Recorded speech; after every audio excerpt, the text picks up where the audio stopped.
our mentality, I don't want to say mantra, what we say is we close anywhere at any time, and we never charge a mobile closing fee. So, and not to get into fees and costs. We're $350. That's what we charge, closing fee, overnight wire, title search. It's $350. That includes somebody coming to your house and closing. And a couple of people that are going to watch this have heard me say this. We had a closing. It was a Florida property. The guy was on vacation in Biloxi, and literally he was on a roll. He was at the craps table, and he said, I'm not leaving. And the lender says, you're closing today. The docs are here. We sent a closer to the casino, and he signed at the craps table and was still throwing dice. Still throwing dice. So, and that sounds outrageous, but I'm telling you, it's 100% true. Man, superstition is a real thing.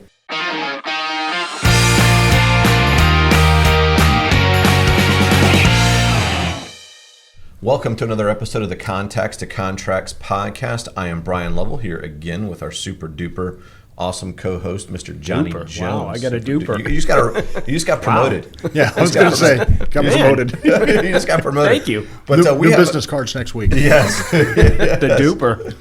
So we have an amazing special guest with us today from Coast to Coast Title, Mr. Mike Lumsden. Mike, thanks for joining us and welcome to the show. Thanks for having me. I'm really excited.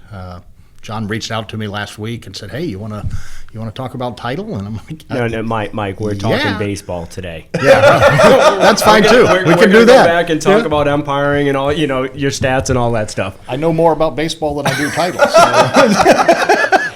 True story. Mike threw me out. I think I was coaching a 10-year-old, and we were in a tournament. Mike threw me out. I was ejected by Mike. That was my first ejection. Okay, listen. First of all, we need to address the fact that it was a 10-year-old baseball game that you had to get ejected from. Well, look, I should have been thrown out at the 8U tournament. And it's typically not the coaches. It's usually the parents in the stands. Oh, no, I was the manager. I used to have to go to the manager, and say, listen, get control of your parents or you're going home. Yeah. Well, but it's not, why me? You take control of them or you're going home, and then he's going home, then you forfeit because you have no one to coach. Wow. Johnny getting fired up over here about some 8-year-old baseball. Hey, it's Friday. So tell us a little bit. We brought you here to talk about title, but you've been in the industry like many of us for many years. I don't want to date you, but you've done a variety of roles, but if you give us a little background on your history and where it's led into title for us. It's funny because I watched a week or two ago, you did a podcast with Sean Moore, and Sean and I are friends, and I was listening to you and Sean talk about your past, and I'm sitting there going, wow, we're 40. That's me. Wow, that's me. Yeah, it's so to answer that question, back in the mid-'90s, I was a realtor, and got my real estate license, and all we did, I was with a small company, we did HUD foreclosures.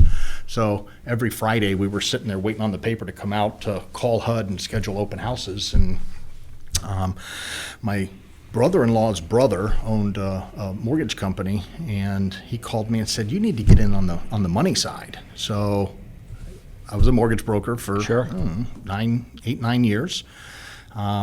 Moved over to the AE, to the lender. I was an AE for a company, Lone City, over in Tampa. We were in A-paper, conservative A-paper. Was it next to Circuit City? Yeah, right.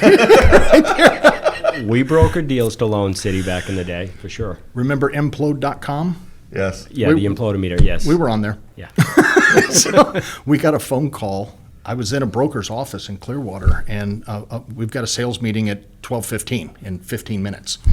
Okay, so there's a couple hundred AEs across the country. We get on the call, and as of today at 5 o'clock, we're shut down. Anybody in rescission has to refi again. I've been on one of those.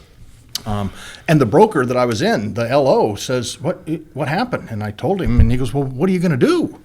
And I said, "Well, I'm going to go sit at that desk and start originating again." So that's probably that's got to be like latter part of 2007, maybe early. Early 08, early 07. Yeah, I had that same conference call in August of 2007. Yeah, this was early 07, early to mid. It was mid. I can remember where I was sitting when it happened.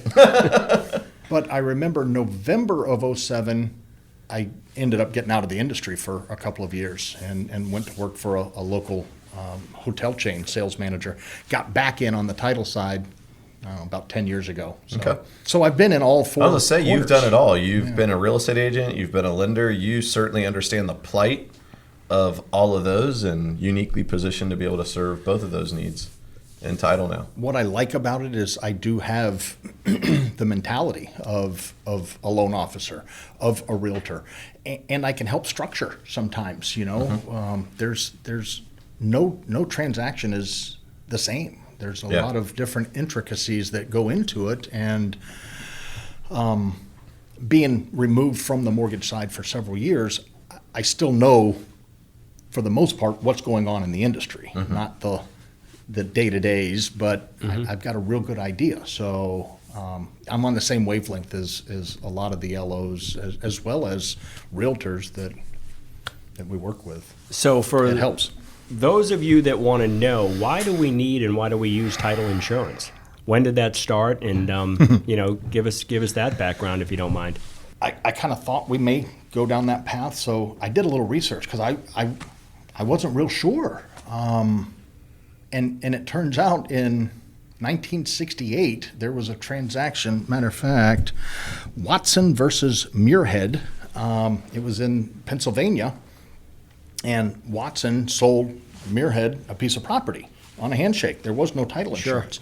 Well, turns out that there was a lien against it, and Muirhead lost the property. It's not his anymore. So the Supreme Court went and as a result to the lien on the property, Muirhead had discovered the lien prior to the sale, but was told that the title was clear. So that's when title insurance came about, is 1868. That's literally like Bonanza days. Bonanza. You said 1868? 1868. Yeah, Okay. 1868. Wow. So other than what different types of liens could a property have? Because I think like the average consumer who's purchasing a property from one person and taking it on themselves, they just want the clean transfer of title that used to be yours and now it's mine. But there are other title encumbrances, correct? Yeah, oh yeah. There's a lot of things that there could be. So in a transaction, the seller or the person that's refinancing their home has to convey clear title to the buyer or to the lender that's going to do their refi. The things that can pop up, well, obviously there's mortgages. And matter of fact, I had a phone call day before yesterday of there was a unrecorded satisfaction on title, and the lender was out of business. So, Okay. all right, what do we got to do there? Well, we have to do research. Luckily, the guy refinancing had all of his paperwork and the HUD, and back then it was the HUD. Yeah. He had it all showing that whatever the company's name was getting paid off. So we were able to narrow down and get that satisfaction recorded to clear the title. A lot of things that people don't think about is unpaid child support. Liens that get placed. Now you're divorced, or the people are divorced. He's no longer, but there's liens on the property that has no part of anymore. Something that happens a lot, you may or may not know, is John Jones is a perfect example. That's a very common name. And really what happens is when John Jones has some sort of a lien or a judgment, they just place it on every John Jones in Pinellas County. And let the title company sort it out. So we got to call John and go, hey man, we need your social. We need to make sure, match this up. Did you ever live in Boston, Massachusetts? Yes. It's yours. You're stuck with it. You're guilty. Wrong answer. But there's a form that's called an NOIS, not one in the same. So John Jones. I sign a lot of that when I've bought property over the last 25, 30 years. I'm sure, with your name. Yes. Yep. AKA. Because there's a lot of John Joneses that have. There's another investor in St. Pete, and he and I, whenever I've closed on my investment property, he's just like me, and I'm signing for him, and he's signing for me. Yeah. What about like mechanics liens? Like how common are things like that? Not as common. And typically a mechanic lien is a We're going to go down the notice like, of yeah. commencement. So Right. when you get new windows put in your house, they go down to get a permit. A notice of commencement is attached to the property. Now that notice of commencement is only there for a year. It falls off in a year. But if it's during that time when you're refinancing, we've got to contact the Make sure it's been window satis- guy and say, satisfied. hey, Make were sure you it's paid? satisfied. Yes. And we're you gonna do see send that you a lot. I mean, that, And if lot the of- guy hasn't been paid, he's like negative. Correct. I haven't So been paid. so now they've got to clarify and We need an invoice and they're out of great that at they're cash great out. by the way to file the lien, but they don't always remove the lien. They So never, that's- yeah. they never Right, remove the essentially. lien. Right. Because they know it's going to fall off. It's gonna fall off, right. Or they're going to get a call in from a the title year's company. time. In a year's time. What about sometimes we run into encumbrances like they're late on HOA dues or haven't paid HOA dues or things, like that. It always shocks me when we get to that part on especially like a purchase and nobody knew about it. Like how do you take a listing and you don't know that there's a lien on this property other than what could be a mortgage? I'm not sure, and you may have stumped me a little, but would that fall under municipality liens? Meaning you didn't mow your lawn, so the city came out and Sure, mowed to it find and placed you, it yeah. and Yeah. placed a lien. Which, by the way, my son just bought a property in September, and there were 8 lawn mows from the city, $160 a pop. Sure. Wow. It takes 15 minutes with a 21-inch mower to mow this property, and they nailed him. They are getting paid. Yeah. I'd like that job. No, I wouldn't. It was I like- don't want to work outside. It was $1,000. 150? Yeah, it was $1,000 municipality lien for 8 mows or 7 mows at $160 a pop. Okay. So that's something that pops up. HOA. Obviously, we have to contact the HOA and get we have to get the estoppel letter, which shows what's owed, what's this month paid, and it's almost like taxes where they've paid this month, they're closing on the 15th. Well, now you're Proration. crediting 15 days, so I mean that always shows up on title. Now to lead into something, and a lot of people, even people that work with us, loan officers and realtors, don't realize we can do a pre-search. It's not insurable, but it's a pre-search that the listing agent or the LO can sit down and go, okay, Yeah. we've got this to deal with. Mike, is there any cost to that? No. Okay. So To us, yes. an agent who is working with you, you guys are business partners, that would be a wise thing for them to do. Absolutely. Is, hey, but before you put this listing on the market, run this by us. Let y'all do it. Absolutely. quick. Yeah. Absolutely. And they can take it to their listing appointment and say, look, I did a little research. Oh, wow. and So like, what's the turn time on that? 5 minutes if I'm in front of That's my awesome. computer. Wow. As soon as I'm That's in a front of great my tip. computer, I can have it to you in 5 minutes. Yeah, that's a great tip. I think because it always shocks me when we find out like halfway through the loan process that hey, there's some liens on this that need to be cleared up, and you're thinking to myself like, how did the listing agent list a property and not know? But Yeah. Mike is clearly saying within 5 before you even go to the listing appointment, spend the 5 minutes and let them do a. Now, it won't show municipality liens and things, but it will show what's recorded on that property.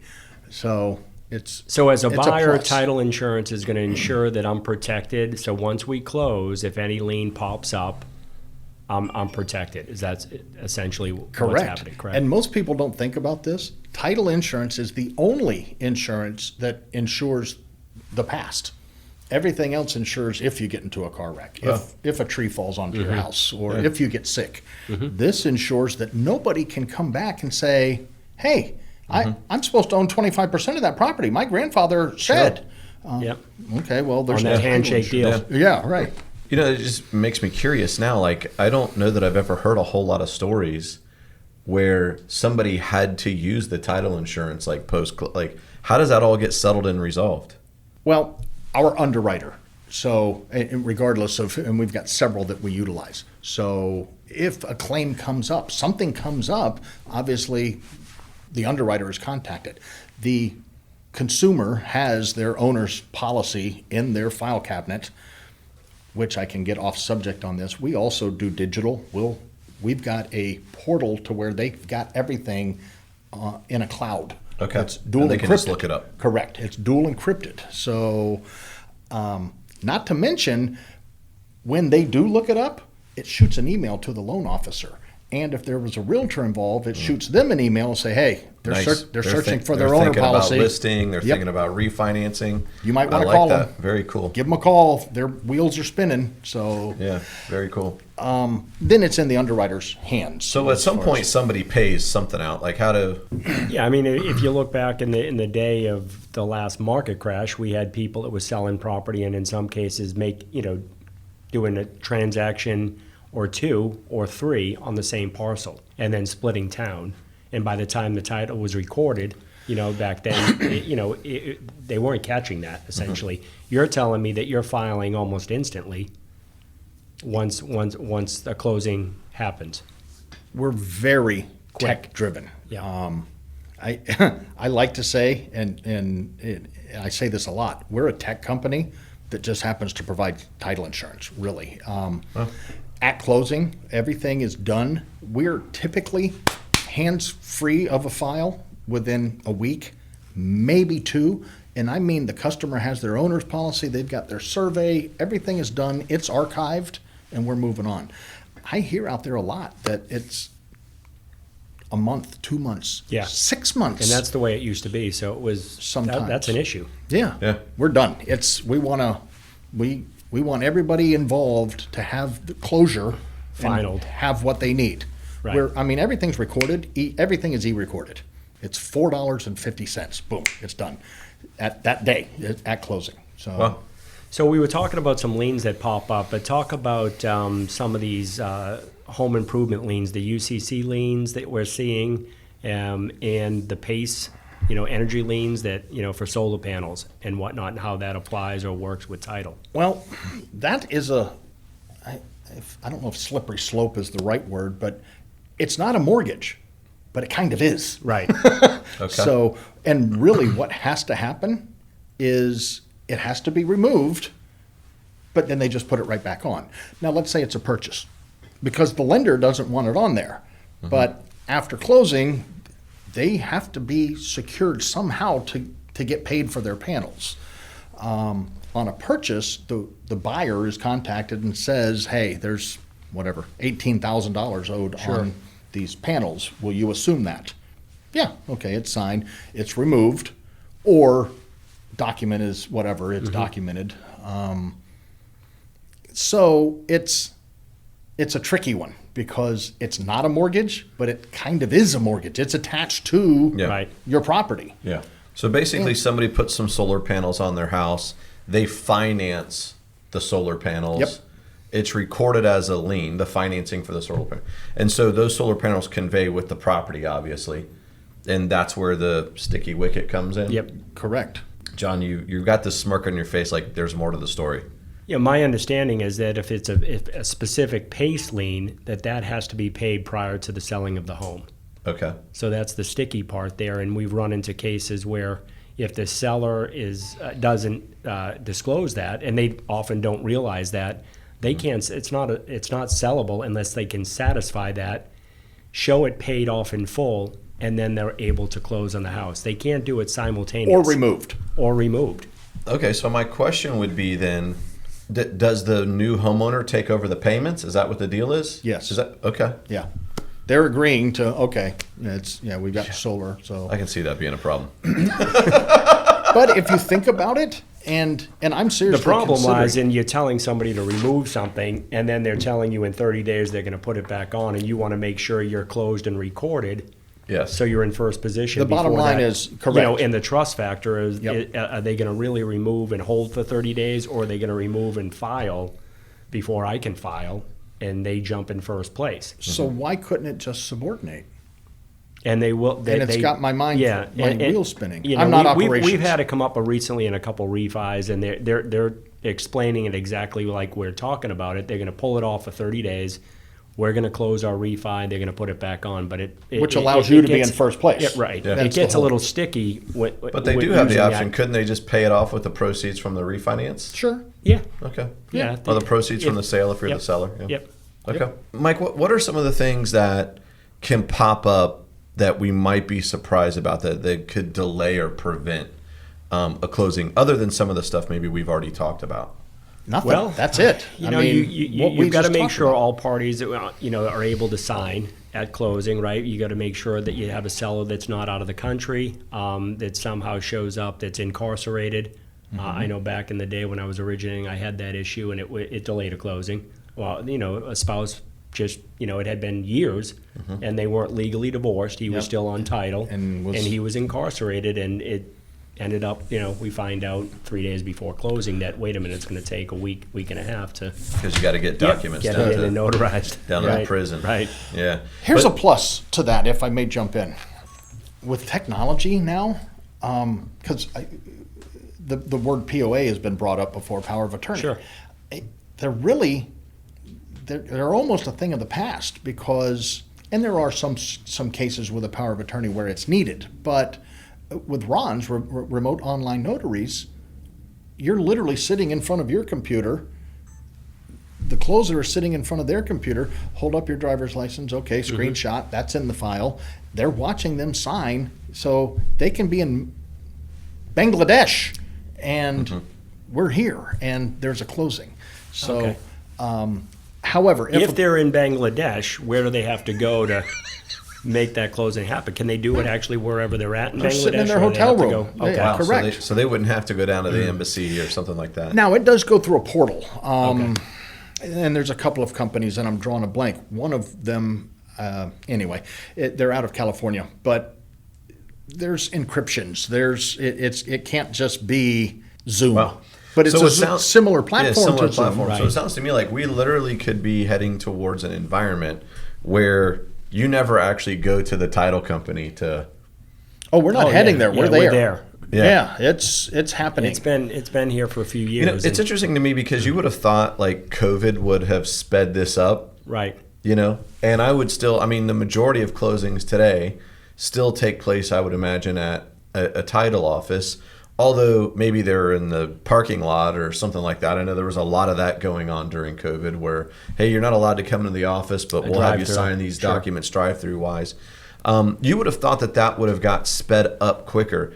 And it sounds to me from just conversations we've had today, it's not necessarily the title companies that aren't ready. Oh, no, it's the lenders have to accept it. We do allow RON closings. And to back up, there are some title companies that aren't ready. Because we service all 48 continental states, we've been doing RONs for 7 years in other states that already allow it.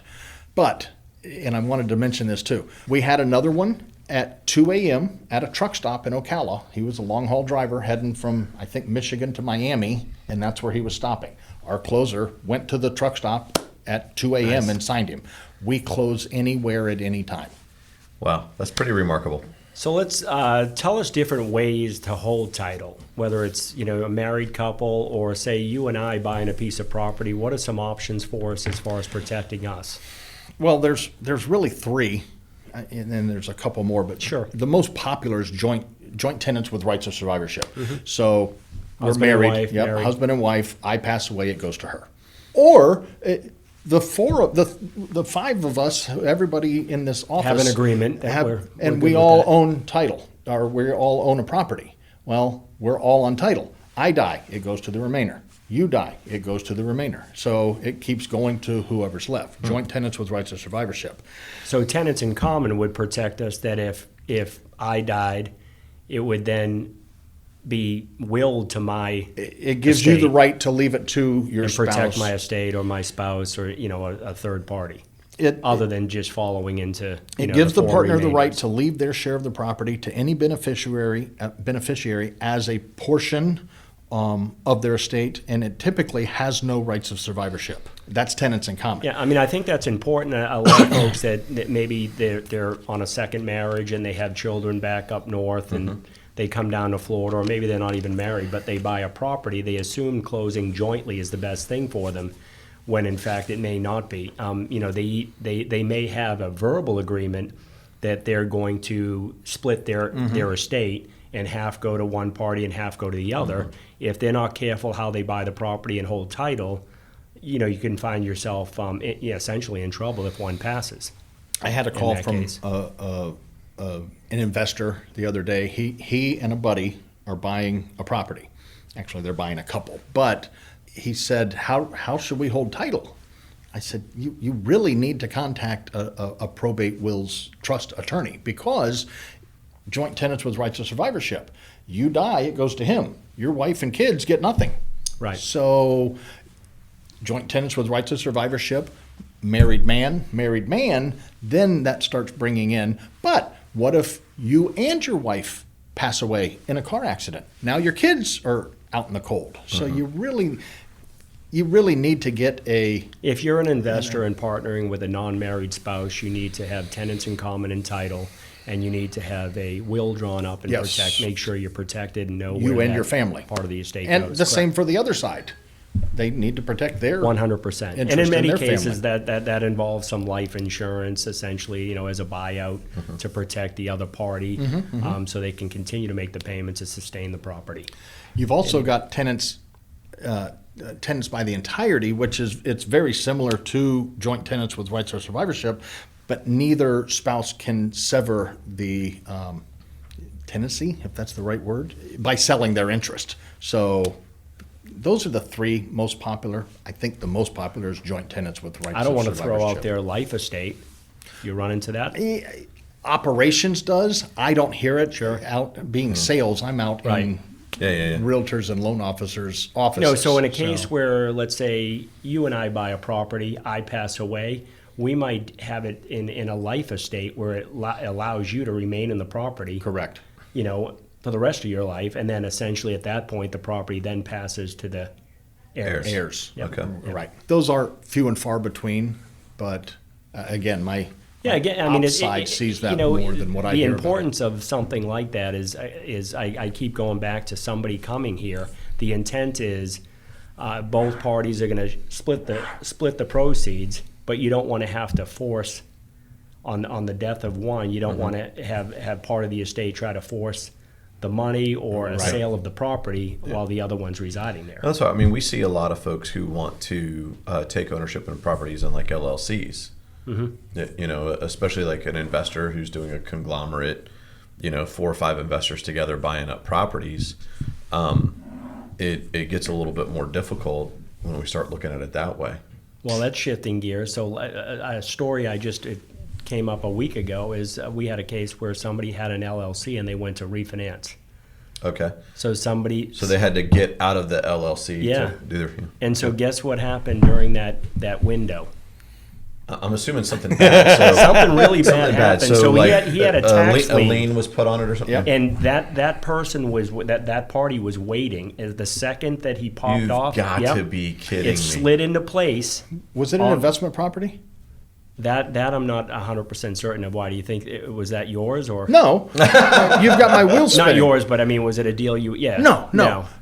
I don't. Not that I know of. Yeah, I would imagine as an LLC that it was. So an LLC protects the owner of that LLC.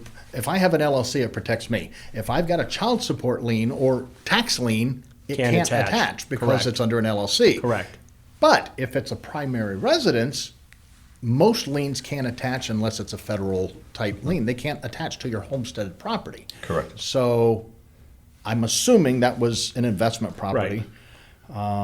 And as soon as it came out of the LLC, it went to Mike Lumsden's name. To do the refi. Yep. It attached. Wow. Yo, you've got to be waiting in the tall grass. You know what I'm saying? That is. Wow. Yeah. How much was the lien? So it was $100,000. I was gonna say, please tell me it wasn't like $5,500. It was You're substantial. that dude was waiting in the tall grass. Yes. Well, I got a call earlier this week from a loan officer down in Fort Myers. And he said, I don't know what to do here. And I'm trying to remember the exact scenario. They're divorced. So, and she has a new boyfriend, not because of the divorce. But anyway, she's moved on. She's refinancing. The MSA, marriage settlement agreement, and the divorce decree stated that he was giving her the property, all 100%. He had to quit claim it over to her within 10 days. This was 2019. It hasn't been done. Oh, wow. She's refinancing. In November, a $10,000 lien popped onto the property in his name. In his name. Their divorce is final. He was ordered to quit claim over, but he didn't. Never did. And now she's stuck with a $10,000 lien because he is on title.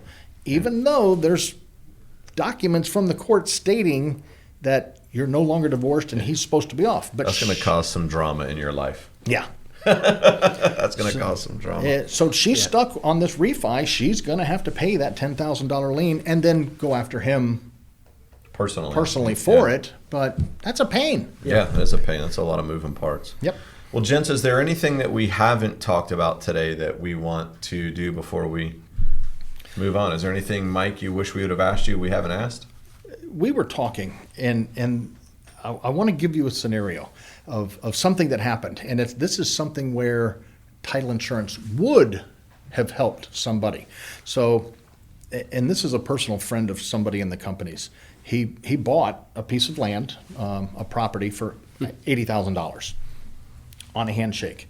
And he did a title search. He had a company, they're $85 to do a title search, which goes against what I was telling you about the pre-search. We can do a pre-search too. They cost us, they don't cost our customers. But a true title search is $85, give or take a couple bucks. He did a title search, nothing on title. Pays $80,000, goes down, records the deed, the quitclaim deed, no title insurance, didn't use a company. The guy went out and got a $40,000 HELOC. The seller? The seller, Yep. and it attached to the property. Nice. So now, not only did he pay 80, now he's paying 120 because he owes 40 for Yeah. that home equity line that was attached. Title insurance would have covered that. Yep. So, and you see this a lot more in Central Florida, good old boy handshake deals on vacant land. I'm going to buy this 5 acres to keep. Well, back in the day, we were seeing it happening multiple times in the same day. We talked about that a little Yeah, bit, but back in the boom of 05, 6, and 7, you'd have a vacant parcel. A seller would sell it to 4 people on the same day. Boom, everybody thought they owned the land. There were 4 people. Wow. Off he goes. And he the seller splits town. takes off with Yep, all the money. with all of it. So Yeah. that's Wow. but that was a scenario where title insurance would have helped. Sure. It's not a good idea to just do a quick claim deed and go down and Right. and record it because you don't know what is attached to that guy's name Yeah. that's attached to that property. Right. So Yeah. Well, Mike, thanks for joining us today. It's been a pleasure learning a little bit about title, and we found out some things we didn't know, and I'm sure those who are watching are going to find out some too. I would recommend agents connect with Mike and his company, especially before you go on a listing appointment. I think that's my biggest aha Yeah. from today. I love that. awesome. I 'Cause love we doing run that. into these problems pretty frequently during the loan process. Could easily be prevented up front before you even go on a listing appointment. So thanks for joining us. On behalf of John Jones here, I'm Bryan Lovell. Thanks for tuning into the Contacts to Contracts podcast. If you like what you see, don't forget to subscribe to our channel, like, and share. And if there's anything that we can do for you, we're always here to serve.